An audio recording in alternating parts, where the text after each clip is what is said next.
Hello అందరికీ, నేను మీ సీత. లక్ష్మీదేవి మన ఇంట్లో తిష్ట వేసుకొని కూర్చోవాలంటే ఏం చేయాలో తెలుసా? టిప్ 2.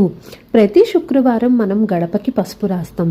ఆ పసుపు రాసేటప్పుడు అందులో కొంచెం పచ్చకర్పూరం వేసి గనక గడపకి పసుపు రాసి కుంకాలతో అలంకరిస్తే లక్ష్మీదేవికి చాలా చాలా ఇష్టం. అలాగే గుమ్మానికి 2 పువ్వులు పెట్టండి. అలాగే గుమ్మాన్ దగ్గర అగరబత్తి పెట్టడం మాత్రం మర్చిపోకండి. ప్రతిరోజు ఖచ్చితంగా అగరబత్తి పెట్టి ధూపం చూపించాలి. ఎందుకంటే లక్ష్మీదేవికి సువాసనలు వచ్చే గడప అంటే చాలా ఇష్టము. అప్పుడు మన ఇంట్లో ఉంచి వెళ్ళమన్నా వెళ్ళదు, మన ఇంట్లో తిష్ట వేసుకొని కూర్చుంటుంది. మరిన్ని ఇలాంటి ఇంట్రెస్టింగ్ వీడియోల కోసం నా ఛానల్ని సబ్స్క్రైబ్ చేయండి. అలానే మీకు తెలిసిన వాళ్ళకి షేర్ చేయండి, లైక్ చేయండి. మీకు ఇష్టమైన దేవుణ్ణి కామెంట్ సెక్షన్లో కామెంట్ చేయండి. జై శ్రీరామ్, జై శ్రీమన్నారాయణ.